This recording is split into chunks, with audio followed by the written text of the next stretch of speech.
Bom dia, boa tarde, boa noite. Vamos então ao nosso vídeo 8 sobre o livro Guildas, Inovação e Economia Europeia, de 1400 a 1800. No vídeo passado falamos sobre o capítulo 6, vamos agora então ao capítulo 7, Guildas, Tecnologia e Mudanças Econômicas na Veneza Moderna, capítulo de Francesca Trivellato. Tanto as ciências sociais quanto o sentimento popular tendem a identificar a inovação tecnológica como mecanização e opô-la ao ambiente protegido das guildas de ofícios artesanais. A literatura recente começou a questionar esse truísmo em favor de uma visão mais matizada das atitudes das guildas em relação à mudança tecnológica, como parte de debates mais amplos sobre a relação entre mercados e instituições na Europa pré-industrial. Historiadores da Itália moderna também questionaram cada vez mais as visões tradicionais e estáticas das guildas de ofícios, mas seu revisionismo se concentrou menos na história da tecnologia do que em outros aspectos da vida e da estrutura das guildas. Este capítulo contribui com novos elementos para essa obra revisionista ao examinar dois setores cruciais da economia veneziana moderna, a manufatura de seda e vidro. Ambos os ofícios passaram por profundas mudanças entre 1450 e 1800, em grande parte em resposta à ascensão de novos concorrentes próximos e distantes. Concentro-me nos séculos XVII e XVIII, quando a competição internacional era especificamente acirrada, e abordo a questão não se as guildas de ofícios, em geral, favoreciam ou se opunham à inovação tecnológica, mas por que guildas diferentes, em épocas diferentes, selecionavam algumas inovações e não outras, e como elas reformulavam suas estratégias de produção e mercado de forma mais geral. Como a literatura recente tem ilustrado, uma pluralidade de instituições corporativas existia até mesmo na cidade no mesmo período, e elas apresentavam altos níveis de conflito horizontal e vertical. Para entender por que as guildas acolheram algumas inovações e rejeitaram outras, precisamos examinar mais de perto o contexto em que elas avaliavam vantagens competitivas e custos de oportunidade. Esses frequentemente surgiram de arranjos políticos e forças de mercado que transcendiam a influência das guildas, incluindo protecionismo governamental, recursos naturais locais e concorrência estrangeira. Por que Veneza? Apesar de suas diferenças ideológicas radicais, historiadores econômicos marxistas, neoclássicos e neo-institucionais atribuíram considerável responsabilidade às guildas de ofícios pelo atraso entre aspas italiano no início da Era Moderna. Eles traçam uma trajetória segundo a qual as guildas fomentaram a inovação em tempos de expansão econômica, a Itália na Idade Média, os Países Baixos durante a Era do Ouro, e promoveram o exclusivismo e o conservadorismo tecnológico em tempos de depressão e declínio, a Itália nos séculos XVII e XVIII, se não já nos séculos XV e XVI. Veneza é, há muito tempo, a personificação das consequências desastrosas desse padrão. Em um ensaio ainda influente de 1950, Carlo Cipolla culpou as guildas de ofícios pela crise entre aspas da economia italiana no século XVII e apontou Veneza como seu principal exemplo. Nas décadas de 1960 e 1970, essa interpretação tornou-se um principal centro da historiografia sobre o declínio econômico-político da Veneza do século XVII. Na época, a crítica mais significativa a esse paradigma veio de Richard Rappe, que argumentou que o governo veneziano, e não as guildas de ofícios, era responsável pelo declínio econômico relativo da cidade e não absoluto.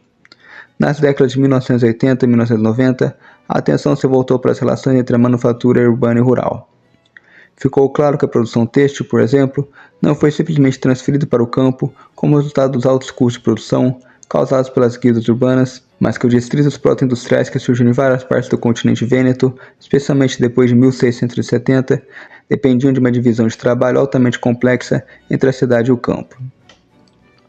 Nota 5. Carlo M. Cipolla, O declínio da Itália, o caso de uma economia totalmente amadurecida. Economic History Review 5, 1950, páginas 178 a 187. Para um quadro particularmente sombrio do declínio industrial veneziano no século XVIII, ver Bruno Caisi, Indústria e Comércio della Repubblica Veneta no século XVIII, Milão, Banda Comerciale Italiana, 1965. Uma voz um tanto dissonante foi expressa por Frederic Lani, que não destacou as guildas como responsáveis pela crise da economia veneziana no século XVII e reconheceu a importância contínua de algumas produções, brocados, renda, vida e imprensa, no século XVIII. Frederic Celani, Venice, A Maritime Republic, Baltimore, Johns Hopkins University Press, 1973, página 424. Em contraste, Gino Lusato viu sinais de exclusão das guildas começando já durante os expansivos séculos XIII a XV, mas apenas em resposta a flutuações econômicas negativas de curto prazo. Nota 7. Na década de 1990, o conceito de distritos industriais foi aplicado para descrever o desenvolvimento da seda, da lã e de outras atividades de produção em áreas específicas do norte e centro da Itália dos séculos XVII e XVIII por Carlo Poni. Estudos mais recentes se voltaram para a análise da conversão da economia veneziana para a produção de luxo nos séculos XVII e XVIII. Na época, Veneza ainda era um importante centro industrial europeu e uma cidade rica com 120 mil a 160 mil habitantes. No século XVIII, a cidade abrigava diversos negócios prósperos, incluindo sabão, cera, fabricação de porcelana, construção naval, especialmente tecelagem de seda, vidro soprado e impressão. Muito depois de seu apogeu no século XV, o famoso Arsenal de Veneza continua a ser um dos maiores polos industriais da Europa e um importante empregador urbano. Quando a República de Veneza caiu em 1797, as indústrias da cidade certamente eram menores e menos vibrantes do que durante o século XV e XVI, mas também eram muito diferentes em termos de organização das guildas, composição da força de trabalho, técnicas de produção e mercado de venda. Por que seda e vidro?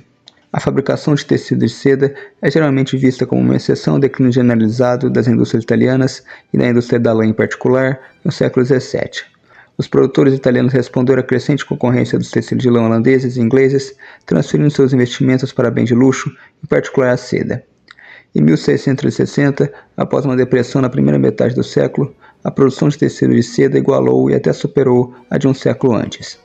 A produção italiana geral de tecido de seda cresceu 3,7 vezes entre 1600 e 1780, de 1.200 para 4.400 toneladas, e o número de teares ativos aumentou 15% do início do século XVI a meados do século XVIII. Apesar da crescente transferência da fiação e tecelagem da seda para cidades provinciais e pequenos centros dos territórios venezianos, Vicenza, Verona, Brescia, Bassano, Treviso, Udine, Castelfranco, a manufatura da seda não abandonou a capital. Em Veneza havia cerca de 2.000 teares de seda na década de 1530, embora nem todos estivessem ativos. O número total caiu de 2.200 para 1.800 entre 1592 e 1605, embora tenha atingido um pico de 2.400 em 1602. Mas nas décadas de 1680 e 1690 subiu para 2.600 a 2.700. A documentação do século XVIII lista ultimamente tanto o número total quanto o número ativo de teares. Os teares ativos eram 1.416 de 2103 e 1705, 1.404 de 1909 e 1732 e 1.128 de 1630 e 1751. Na década de 1770, no entanto, o número de teares havia diminuído para menos de 1.000. Ao contrário dos teares, os mestres tecelões inscritos na guilda somavam 400 em 1430, 500 em 1493, 1.200 em 1554, 733 em 1672, 1.086 em 1685, 823 em 1705, 1.206 em 1712, 845 em 1732 e 714 em 1751. A produção de vidro experimentou uma expansão mais sustentada. A fabricação de vidro veneziano permaneceu uma ocupação essencialmente urbana durante o início do período moderno e expandiu-se nos séculos XVII e XVIII. Na ilha de Murano, situada na Lagoa Veneziana, a cerca de 1,5 km ao norte da cidade, a Guilda de Sopradores de Vidro contava com 162 mestres em 1674 e 167 em 1678. Um século depois, somavam mais de 250, embora muitos estivessem desempregados. Em 1743, 461 membros da guilda trabalhavam nos 31 fornos da ilha, 170 deles eram mestres e 220 operários comuns. Dada a impossibilidade de encontrar números exatos sobre o número de membros das guildas e, em particular, da força de trabalho ativa, a produção de vidro e seda juntas parece ter empregado entre 1/3 e metade dos artesãos da cidade no final do século XVIII. Em 1773, um levantamento dos membros das guildas contabilizou 6.344 tecelões de seda, a maior guilda da cidade, 112 fabricantes de meias de seda, 82 fiandeiros de seda, 73 tintureiros de seda e 62 comerciantes de seda.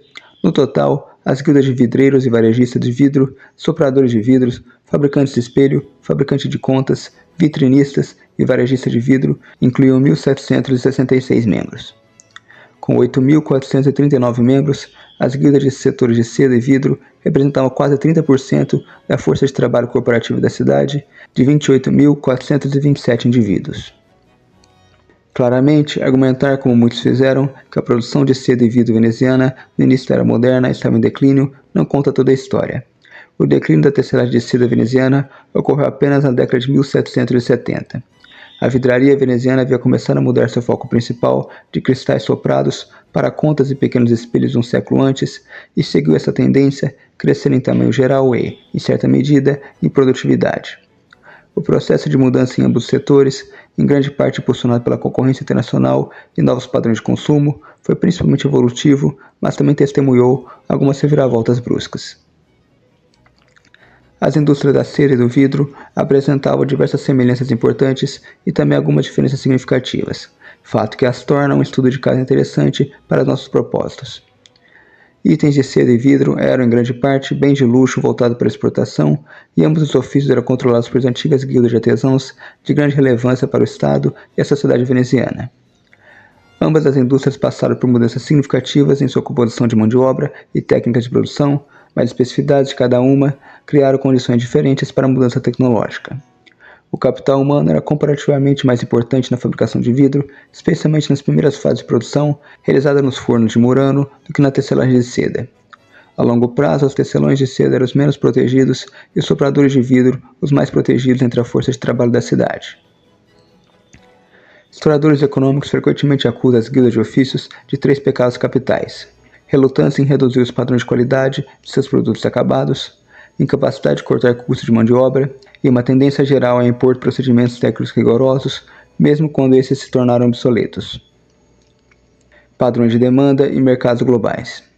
No início da Veneza moderna, as guildas de fabricantes de seda e vidro não visavam preservar altos padrões de qualidade para produtos de luxo a qualquer custo. Em vez disso, as regulamentações das guildas e do Estado se adaptaram para atender aos novos padrões de consumo e à concorrência estrangeira, respondendo positivamente à expansão da demanda local por produtos baratos, como artigos de vidro para uso doméstico ou véus de seda leves, e promovendo a especialização e a diversificação em nichos de mercado no exterior. A cronologia desses ajustes estruturais, no entanto, diferiu na produção de seda e vidro e foi amplamente ditada por mudanças tecnológicas introduzidas inicialmente no exterior. A manufatura de seda veneziana expandiu sua gama de produtos para tecido de qualidade inferior durante o século XVI, quando outros estados italianos introduziram tecidos de seda caros no mercado. Da década de 1620 à década de 1770, em vez disso, especializou-se em tecidos mais refinados e caros para competir com os tecidos mais baratos e da moda produzidos em Lyon e Bolonha em particular. A regulamentação da indústria da seda começou em 1256, quando os estatutos da Guilda dos Tecelões de Seda detalharam as características de cada tipo de tecido em termos de largura, comprimento, peso, número de fios e assim por diante, e nomearam um comitê especial, Ofício del Pane de Ouro, para inspecionar o produto final. Em 1457, o Senado atualizou essas especificações, inclusive para tingimento, para 5 categorias de tecido de seda: drape domestice, para comércio e consumo local; drape da Paragon e drape Mezzani, para mercados locais e estrangeiros; e drape da Navegar e drape da Fontego, apenas para exportação. Um conjunto de distinções que já sinalizavam a profunda consciência da segmentação de mercado. A partir de 1494, os comerciantes eram obrigados a registrar todos os tecidos feitos por seus trabalhadores na guilda e selá-los com selos oficiais.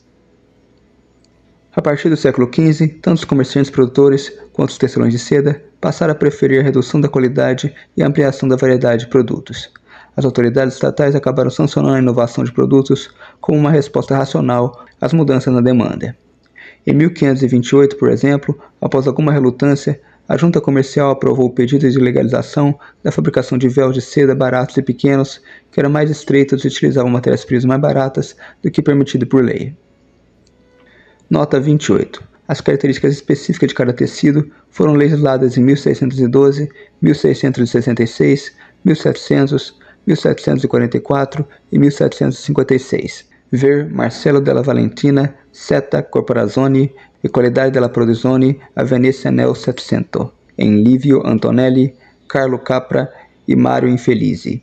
Per Marino Berengo, Studio degli Allievi, Milão Francoangeli 2000. A aprovação de estatutos de guilda totalmente novos por autoridades estatais era uma ocorrência rara, mas os estatutos existentes eram constantemente atualizados por meio da integração de sentenças judiciais, decisões das assembleias da guilda e decretos estaduais. Longe de normas fixas, os estatutos de guilda devem ser considerados regras em andamento. Somente quando grandes reformas ocorreram ou uma nova guilda foi criada, os estatutos foram inteiramente reescritos.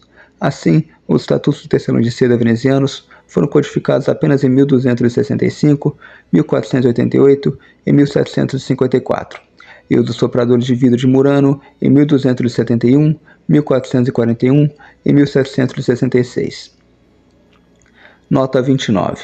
Em 1526, cerca de 30.000 postes foram feitos em Veneza usando 45.000 libras de fio de seda, o equivalente a mais de 43% de toda a seda crua usada em Florença na época e quase 25% da seda crua usada em Veneza na década de 1560.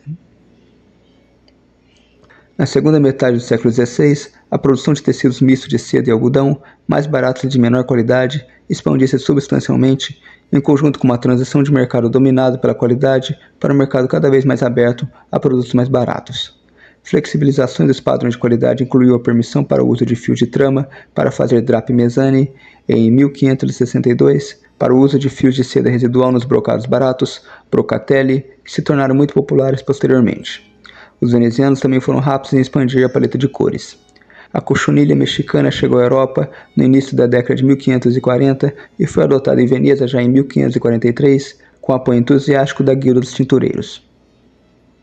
Após a peste de 1576, o ritmo de inovação aumentou, com a aprovação do governo para a liberalização de tecidos leves de seda, como ormesine e tafetás, e a produção de tecidos mistos, como rasete e canevase, feitos com urdume de seda e trama de resíduos de seda e linho. O governo especificou como única limitação que esses tecidos mais baratos fossem claramente reconhecíveis como tal. No início do século XVII, um revés geral na economia da cidade pôs fim a essa tendência.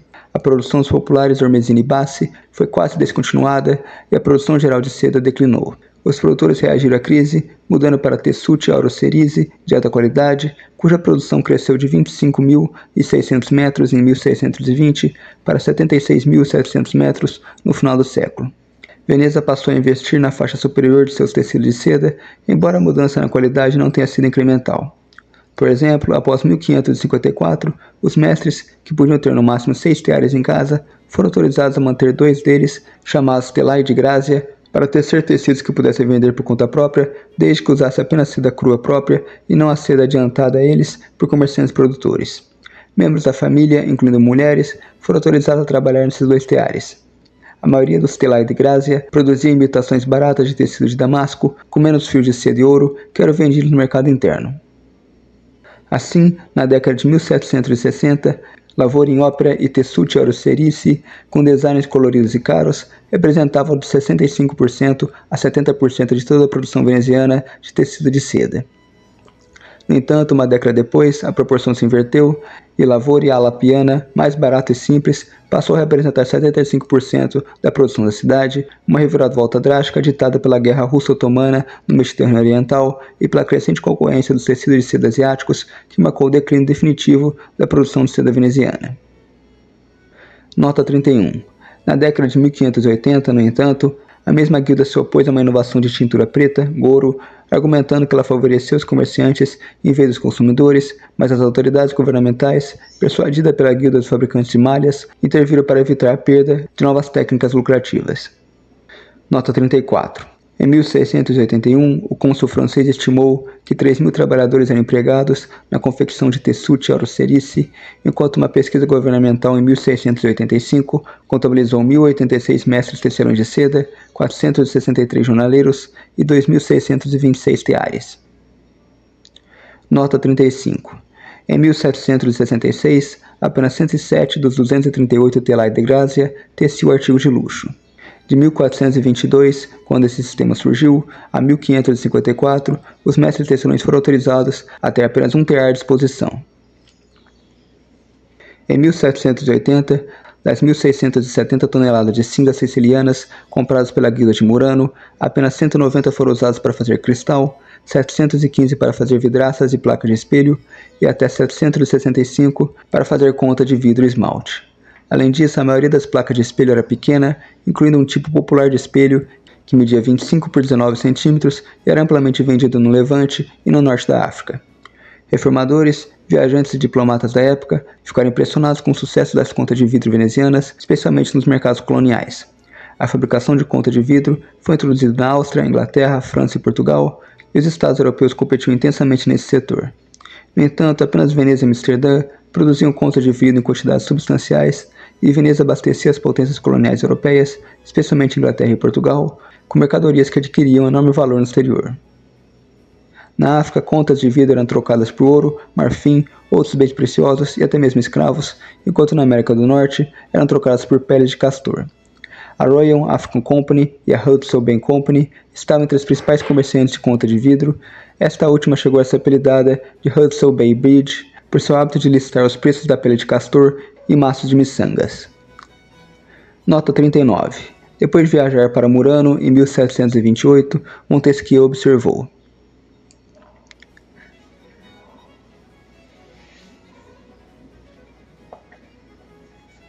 em 1752, o cônsul francês expressou o interesse de seu governo por esses itens e estimou a produção anual de contas de vidro venezianas em pouco mais de 1 milhão de ducati. Nota 41.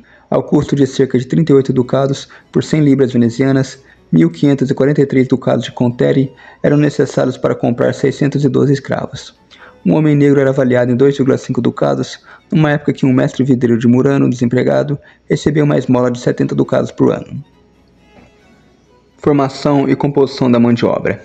Tendo observado como as guildas de ofícios nem sempre lutaram para manter altos padrões de qualidade, vamos agora abordar uma suposta relutância em cortar custos trabalhistas.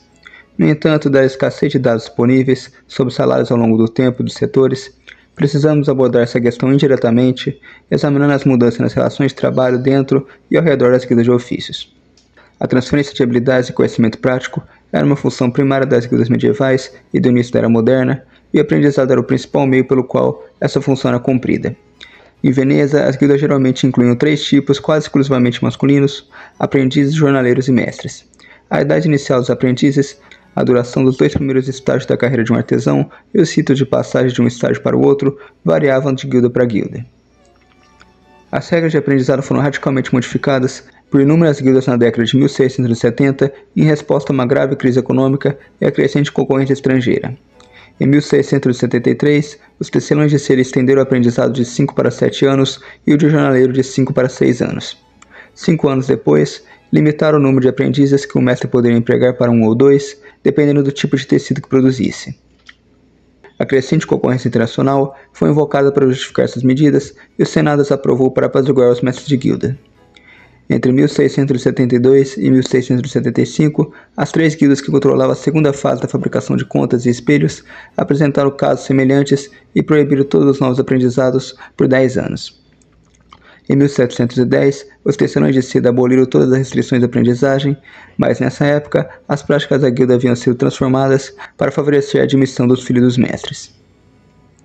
Nota 42. Não está claro porque essas reformas ocorreram na década de 1670, embora isso tenha sido um período difícil para a economia da cidade.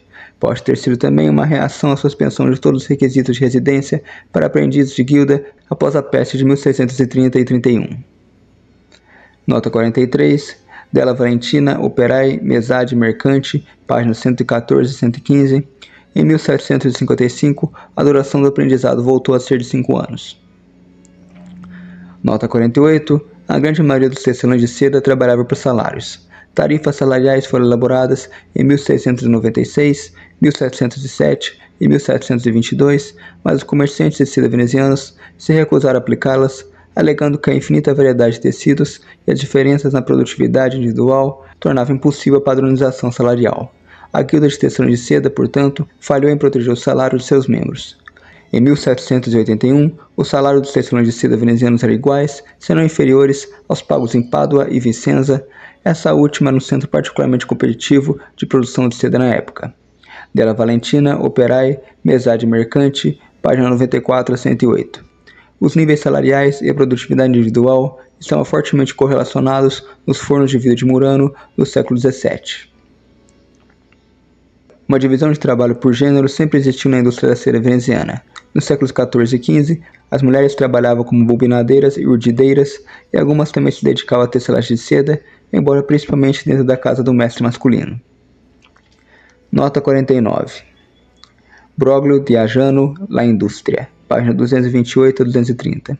Após 1410, as mulheres enroladoras eram obrigadas a realizar um aprendizado formal de 3 anos em resposta a uma recessão industrial temporária.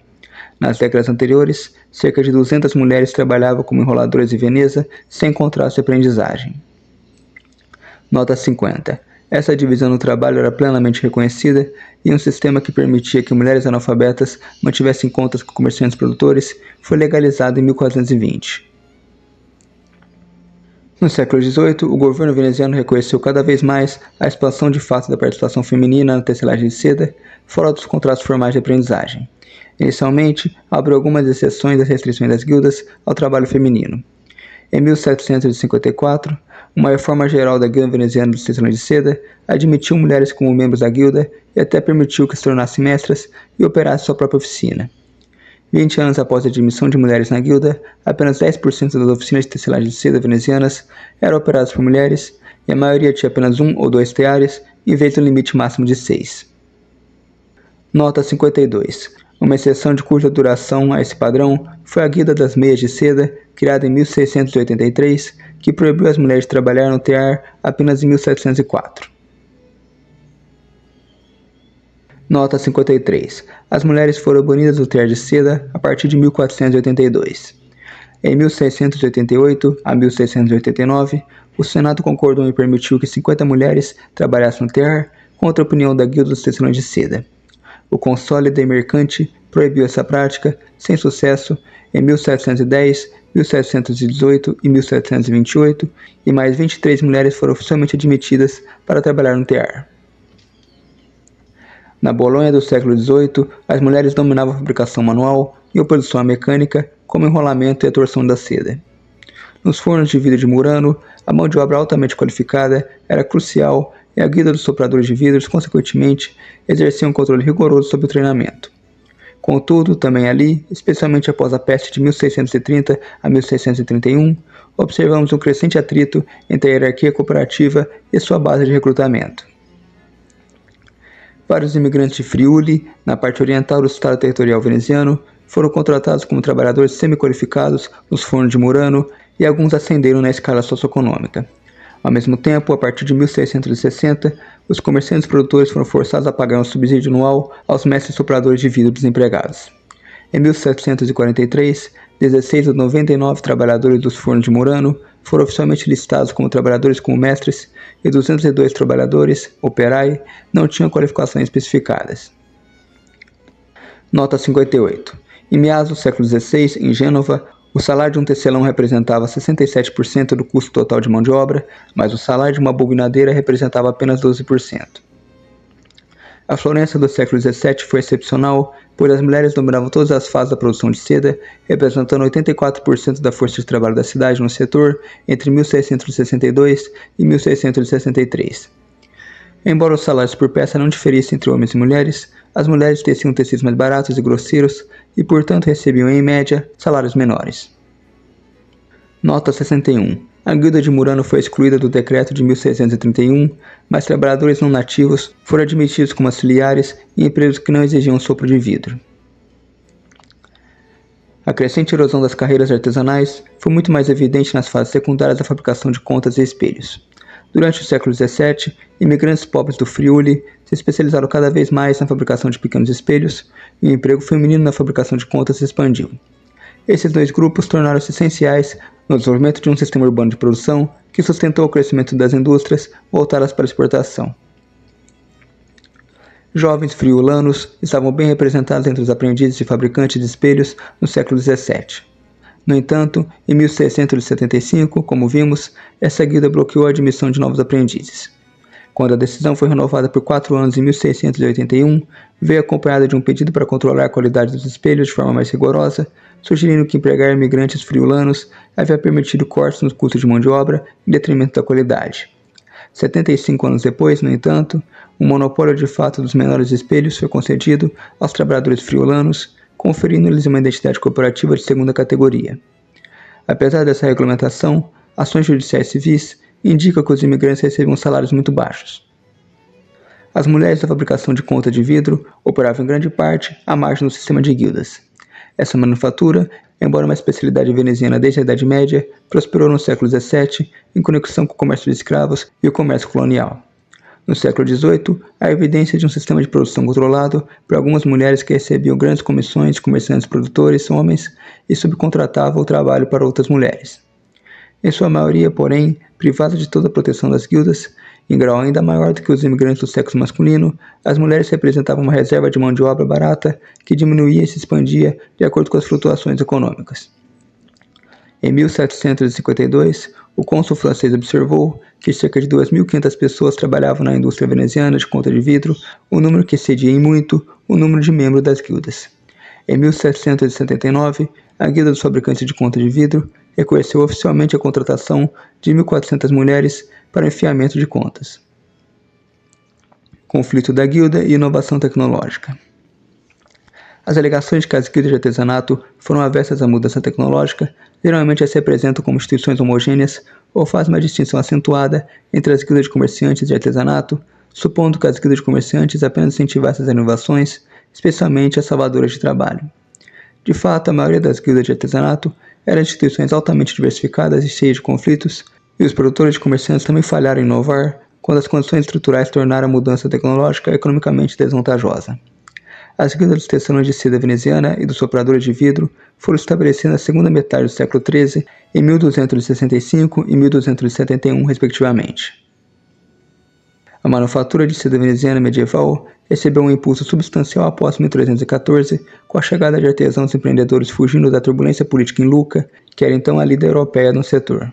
O crescimento subsequente da indústria de seda em Veneza levou à criação de novas guildas. Por volta de 1350, os comerciantes produtores tinham sua própria guilda independente, chamada Corte della Seda, e mais tarde Ofício della Seta. Alguns anos antes, em 1347, uma nova guilda de tecelões de seda havia sido criada, especializada em tecelagem de veludo e distinta da sanitária original formada em 1265. Após mais um século de expansão, as duas guildas de tecelões se fundiram em 1488 na Arte dei Tessitori, que, no entanto, manteve uma divisão interna ao longo do século XVIII. Além disso, uma guilda de tintureiros existia pelo menos desde o século XIII. Em 1594, Ezepo Giovanni Perin Mattiaso recebeu um privilégio de 10 anos para construir um novo moinho hidráulico no continente veneziano, análogo a moinhos de Bolonha, que produziam uma urdidura fina e de alta qualidade conhecida como orsoglio. Nota 70. Em 1543, 550 máquinas de fiar estavam em operação, 200 eram usadas para a produção local e 350 também estavam à disposição de comerciantes estrangeiros. Nota 71. Moinhos hidráulicos para fiar e lançar seda operavam em Bolonha a partir do século XIV. Eles se espalharam para Vicenza e Verona nas décadas de 1440 e 1450. No século XVI, um novo dispositivo também mecanizou o enrolamento de seda. O impacto dessa inovação foi enfatizado por Pony, Arc e OLG, mas outras minimizaram sua importância.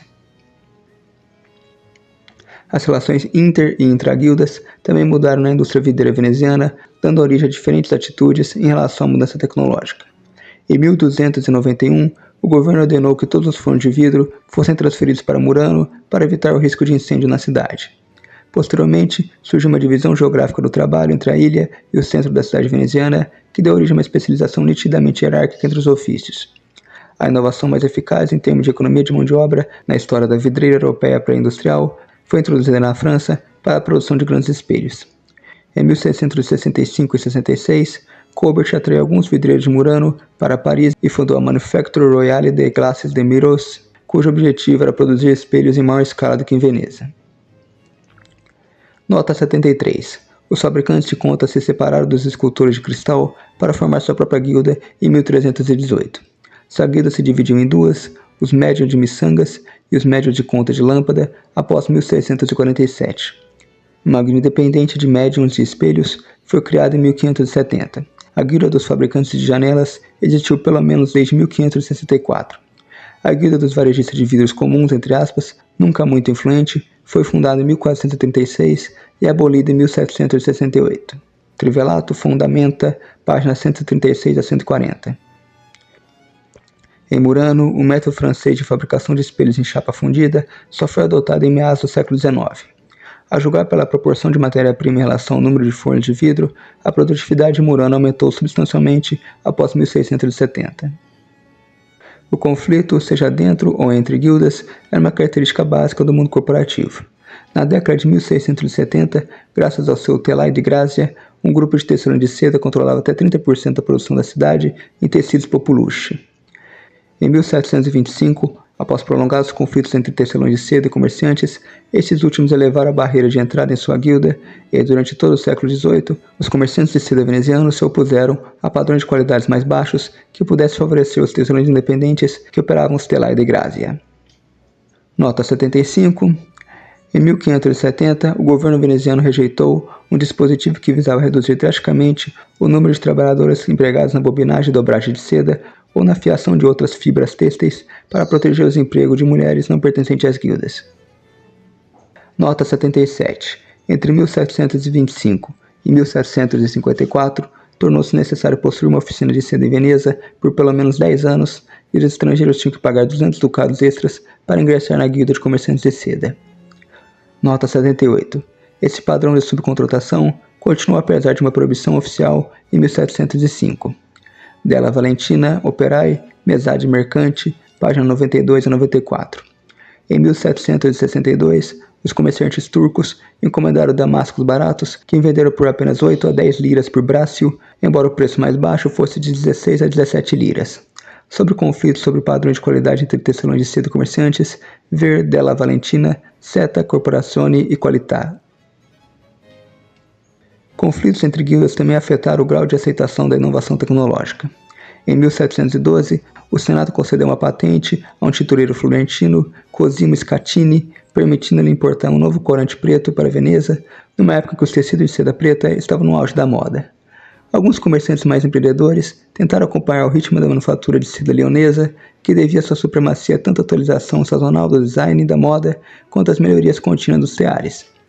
O inovador foi Pietro Manzoni, que em 1771 trouxe um técnico francês, Joseph Durand, a Veneza para construir um novo tear que simplificasse a composição estirada. Estatuto de guildas, patentes e sigilo. A presença em Veneza, como na maioria das cidades europeias, de um mundo corporativo multifacetado e onipresente, criou uma atmosfera industrial, entre aspas. A existência de numerosas guildas frequentemente interconectadas ajudou a integrar atividade espacial e funcionalmente dispersas, fornecimento de matérias-primas, corretagem, marketing e criou densas redes de relações econômicas que reduziram os custos de transação. Também gerou e difundiu conhecimento tecnológico por meio de aprendizagem, acesso informal ao mercado de trabalho e trocas interpessoais. É claro que a especificidade do artesanato pré-industrial residia unicamente em seus segredos, entre aspas, e o conhecimento acumulado e não escrito dos mestres artesãos. Mas quão secretos eram esses segredos? Frequentemente presume-se que as normas estatuárias das guildas protegiam os segredos de estranhos e que as autoridades estatais concediam patentes a inventores individuais como forma de contornar tais restrições. Muitos exemplos analisados até agora matizam esse dualismo, mostrando como patentes de invenção e privilégios de guildas não eram necessariamente incompatíveis. O que ainda precisa ser totalmente compreendido é a relação entre o conhecimento técnico coletivo e individual dentro das próprias guildas.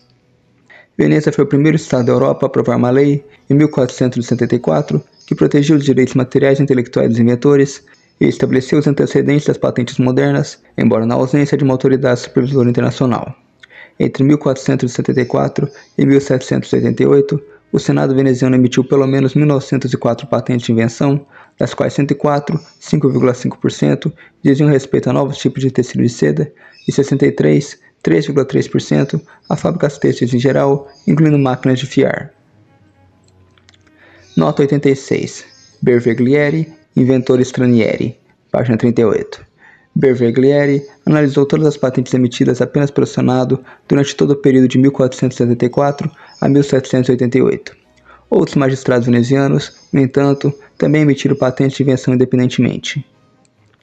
Mauá, que examinou as patentes concedidas por todas as autoridades venezianas para a fabricação de seda no século XVI, constatou que a primeira patente foi concedida em 1535, apenas 4 foram emitidas antes de 1564, e a maioria dos proponentes apresentou seus projetos na década de 1580, quando a competição pela produção de seda entre os estados italianos se intensificou. Nota 87. Das 1.904 patentes de invenções emitidas pelo Senado entre 1474 e 1788, 200, ou seja, 10,5%, foram concedidas a estrangeiros. As patentes também eram instrumentos para contornar os monopólios das guildas.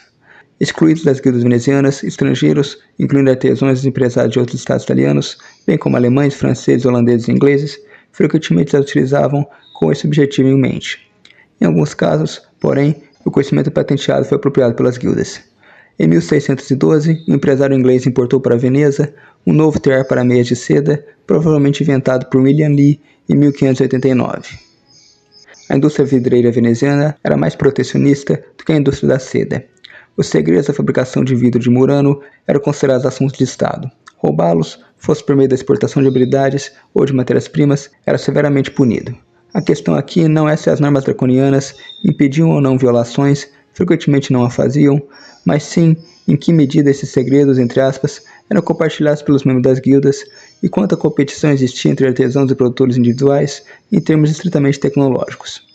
Na guilda de Murano, portanto, as prescrições tecnológicas eram mínimas e até mesmo flexibilizadas com o tempo. Os primeiros estatutos das guildas, escritos em 1271, continham apenas 3 padrões tecnológicos. Os novos estatutos emitidos em 1441 mantiveram apenas o primeiro e o segundo requisito. Por fim, os estatutos de 1766 simplesmente proibiram o uso de cinzas ilegais retiradas de fornos de tijolos, instavam os proprietários de fornos a vender lenha a preços razoáveis e proibiram a produção de produtos de baixa qualidade que colocassem em risco a reputação da guilda, mas não forneciam especificações adicionais. Nota 88. Belfante, em Guildas, Patentes, página 580, fala de um sistema de 2 velocidades, no qual o Estado veneziano acelerava a introdução de inovações e as guildas a seguiam, adotando-as. Mauá argumenta que as guildas venezianas de fabricação de seda do século XVI raramente se opunham à patente de invenção e geralmente as colocavam em funcionamento muito rapidamente. Nota 89. Os trabalhadores do vidro de Murano frequentemente recebiam meias de seda como remuneração parcial. O caráter genérico das instruções técnicas nos estatutos dos sopradores de vidro abriu espaço para mudanças e competição entre a guilda. O desaparecimento do limite de 3 aberturas por forno levou a um aumento da produtividade. No século XVIII, muitos fornos tinham 6 ou 7 aberturas, com cada abertura correspondendo a pelo menos um cadinho no qual as matérias-primas eram fundidas. Sempre que os estatutos de guildas eram mistos, a experimentação podia ocorrer legitimamente. Patentes de invenção documentam essa experimentação na fabricação de vidro veneziano de forma bastante deficiente. A maioria das patentes diz respeito a instrumentos e máquinas em vez de processos e, portanto, não esclarece as mudanças nas indústrias químicas. Às vezes, presume-se que o controle das guildas e do Estado permitia a competição em termos de preços, mas impedia a competição em termos de qualidade. Guildas de ofício são mais precisamente definidas como entidades oligopolistas do que monopolistas, que permitiam diversificação e competição. Em Murano, todos os fornos estavam concentrados em uma rua e a circulação do conhecimento técnico era rápida. Manter o segredo não era difícil. No entanto, mesmo a mudança técnica compartilhada não impedia a competição dos produtores na criação de novos produtos e procedimentos. Nota 92. O número de aberturas por forno foi aumentado para 4 entre 1305 e 1441. Nota 95. Os livros de receita eram tão preciosos que eram incluídos nos dotes das mulheres e o roubo de fornos rivais não era desconhecido. A primazia veneziana na fabricação de vidro, do século XV ao final do XVII, baseava-se no uso de matérias-primas específicas e purificadas e de mão de obra altamente qualificada. Um vidro de cristal de transparência sem precedentes foi desenvolvido em Veneza na primeira metade do século XV, empregando cinzas vegetais purificadas como agente fundente. Nenhum outro material fundente foi oficialmente permitido em Murano até o início do século XVIII. Essas cinzas eram derivadas da queima de plantas litorâneas, que eram muito caras, já que as melhores eram trazidas da Síria e do Egito, enquanto outras vinham da Sicília, Espanha e Malta. Uma vez filtradas, essas cinzas podiam ser transformadas em uma forma de carbonato de sódio quase puro, que ainda inclui alguns óxidos de cálcio e magnésio, que felizmente eram componentes necessários da pasta de vidro. O agente vitrificante era obtido de seixos quartzíferos dos rios Ticino e Adige. As pedras moídas produziam um pó com teor de sílica de até 98%. Durante o século XVII, o cristal veneziano foi desafiado por invenções revolucionárias feitas na Inglaterra e na Boêmia. Em 1615, o carvão, em vez da madeira, tornou-se o único combustível permitido nos fornos de vidros ingleses, que, portanto, podiam atingir temperaturas substancialmente mais altas. Em 1676, um cristal ou vidro flint à base de chumbo foi patenteado na Inglaterra. Na Boêmia, no mesmo ano, Johann Kunkel obteve um cristal usando potassa em vez de soda. Ambos os novos produtos podiam competir com o cristal veneziano em termos de qualidade, enquanto seus custos de produção eram significativamente reduzidos devido às matérias-primas mais baratas que exigiam. Estimulados por essa competição, a partir da década de 1690, ou mesmo antes, os comerciantes e produtores de Murano intensificaram a busca por matérias-primas novas, mais baratas e às vezes melhores. Seixos quartzíferos foram parcialmente substituídos por um tipo de areia, saltame, que não era tão pura e rica em sílica, mas era muito mais barata e economizava em mão de obra ao eliminar todas as operações de moagem. A cinza do Levante era de longe a matéria-prima mais cara usada na fabricação de vidro veneziano. Concorrentes ingleses e boêmios conseguiram remover ou reduzir a quantidade desse ingrediente das fórmulas de cristal. Os venezianos seguiram o exemplo, produzindo cristal à base de potássio no início do século XVIII. O livro de receitas pertencente a Ettore Bigaglia, que viveu de 1628 a 1694, também relata o uso de nitrato de potássio alguns anos antes para formar um tipo inglês de cristal. Bigaglia, que controlava uma das maiores unidades de produção em Murano, obteve maiores vantagens com a inovação tecnológica, mas o uso do salitre se espalhou nas décadas seguintes entre os principais produtores de Murano, que solicitaram ao governo a aquisição de grandes quantidades desse material a um preço reduzido. Como componente essencial da pólvora, o salitre era um produto controlado pelo Estado. No entanto, as cinzas à base de sódio permaneceram o ingrediente fundamental do vidro veneziano ao longo do século XVIII. Por essa razão, nas décadas de 1760 e 1770, o Estado incentivou os cientistas locais a encontrar substitutos em plantas de lagoa. Nota 101. As inovações na Boêmia e na Inglaterra aparentemente devem muito à diáspora de artesãos venezianos para o norte da Europa e à circulação do primeiro manual impresso de fabricação de vidro, escrito pelo abade florentino Antonio Neri e publicado em 1612. O padrão de mudança tecnológica na vidraria veneziana moderna inicial encontrou sua justificativa na estrutura dos custos de produção. A partir de alguns orçamentos remanescentes, inventário pós-mortem de forno de Murano, concluímos que o capital físico, fornos, cadinhos, ferragens e onde existiam rebolos, representava uma pequena fração do valor total do negócio. Por esse motivo, a mecanização desempenhou apenas um papel menor na inovação. Além disso, as despesas estimadas de uma nova empresa formada por mestres e proprietários de Murano em 1779 nos informam sobre 3 pontos importantes. Primeiro, as matérias-primas e o combustível representavam mais de 72% do custo total dos objetos de cristal acabados e entre 66% e 87% dos custos de produção de placas de espelho, semi-acabadas e varetas de contas. Guildas em contexto. Historiadores econômicos prestam cada vez mais atenção aos cenários institucionais em que as mudanças técnicas ocorreram. Muitos também admitem que a inércia tecnológica é frequentemente resultado do comportamento racional. No entanto, persistem em condenar as guildas de ofícios como tecnofóbicas. Mais especificamente, essa condenação generalizada refere-se às guildas de ofícios italianas após 1450, ou 1600, dependendo da interpretação, enquanto as guildas medievais são absorvidas ou mesmo elogiadas por terem fomentado a inovação. Mas por que as guildas se voltaram contra a inovação? Essa questão geralmente permanece implícita. Talvez com razão, porque se abordássemos em detalhes, teremos que reconhecer que as representações convencionais de guildas tecnofóbicas não resistem a um exame minucioso. Afinal, muitas guildas diferentes existiram, diferentes em termos de composição de mão de obra, funções econômicas e posição política, e elas mudaram à medida que as circunstâncias econômicas e políticas em que operavam também evoluíam. Em outras palavras, o contexto importava muito. Os regulamentos das guildas não eram excessivamente restritivos nem inflexíveis. Na maioria dos casos, as guildas se mostraram receptivas a novidades que aumentassem a produtividade, reduzissem os custos de produção e introduzissem novos produtos, inclusive quando esses eram patenteados ou importados por estrangeiros.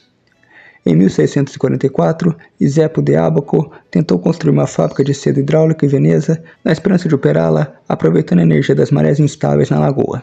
O experimento fracassou, não por causa do protecionismo das guildas, mas por causa da falta de energia hidráulica suficiente. No início do período moderno, as guildas de ofícios raramente detinham o poder político nas cidades europeias. No entanto, persistiram como uma forma institucional com uma continuidade surpreendente. Os salários nos fornos de vidro de Murano, no século XVII, por exemplo, contrariamente às suposições generalizadas sobre a rigidez dos salários pré-industriais, eram mais proporcionais às habilidades e produtividade individuais do que a classificação na associação às guildas. Trabalhadores que ganhavam mais do que alguns mestres que trabalhavam na mesma fábrica não eram incomuns. Em contrapartida, apenas os mestres tinham direito a seguro-desemprego. A mesma guilda desenvolveu, assim, uma escala salarial competitiva e um sistema de bem-estar social que visava compensar os mestres em detrimento dos trabalhadores, com base nas noções de equidade em vez de igualdade, que sustentavam a estratificação socioeconômica da época. Noções contemporâneas de ordem e hierarquia incluem discriminação de gênero e religiosa. Em seu recente e importante trabalho, Sheilagh Ogilvy argumenta que as guildas de ofício do início da Era Moderna eram instituições econômicas abaixo do ideal porque discriminavam mulheres, minorias religiosas e outros grupos vulneráveis, porém produtivos. Assim, ela tenta desmascarar o que percebe ser uma nova onda de idealização das instituições comunitárias pré-industriais e das guildas em particular entre historiadores e cientistas sociais. É certamente inegável que a proibição de judeus, mulheres, estrangeiros e outros grupos de se filiar às guildas de ofícios foi economicamente ineficiente e se mostrou prejudicial ao desenvolvimento econômico como um todo. Nos setores da seda e de vidro de Veneza, no século XVII e XVIII, as mulheres trabalhavam cada vez mais por salários para mestres de guildas e comerciantes produtores, enquanto eram privadas do bem-estar e do status simbólico que as guildas conferiram a seus membros. Em Veneza, assim como em Wittenberg, a região estudada por Ogilvy, as guildas de ofícios exploravam a condição subordinada das mulheres, mas tais práticas discriminatórias não as transformavam automaticamente em instituições indiscriminadas de busca de renda ou em bastiões do conservadorismo técnico. Bom, então é isso. Então acabamos o capítulo 7. Obrigado a todos que assistiram. Até mais.